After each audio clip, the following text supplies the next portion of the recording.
गणपती बाप्पा मोरया. आज अतिशय आनंदाने गणेश भक्तांच्या प्रयत्नांना यश मिळालं.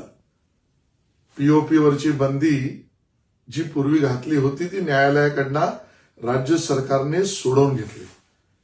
आता त्यापुढे ऐतिहासिक निर्णय आमच्या मूर्त्यांचं विशेषतः सार्वजनिक गणेशोत्सव आणि त्यातल्या आमच्या गणपती बाप्पाच्या मूर्त्यांचं विसर्जन प्रथा परंपरेनुसार वाजत गाजत होणार की नाही आणि बरोबरीने पर्यावरण पूरक व्यवस्थाही निर्माण होणार की नाहीत याबद्दलची शंका दूर झाली.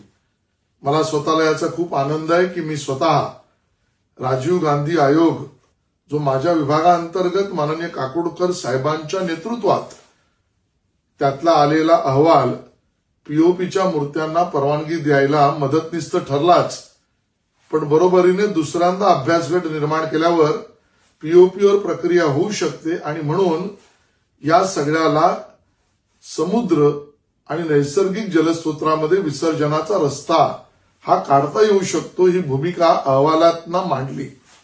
माननीय मुख्यमंत्री देवेंद्रजींचे मी धन्यवाद देतो.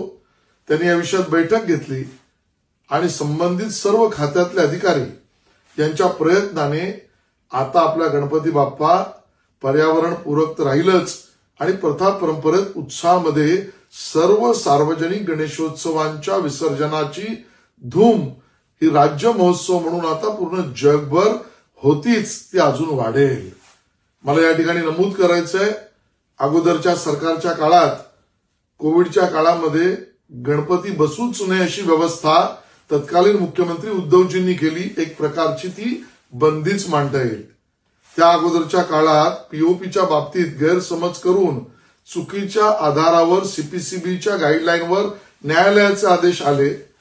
म्हणजे काँग्रेसच्या काळात एकंदरीत या सणावर नख लावण्याचे काम झालं.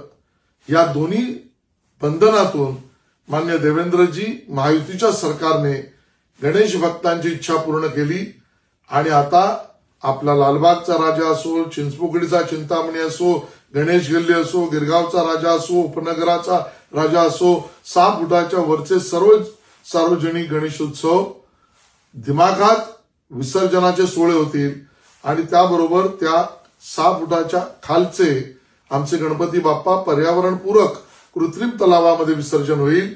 या आपला सण उत्साहात साजरा करूया. गणपती बाप्पा मोरया.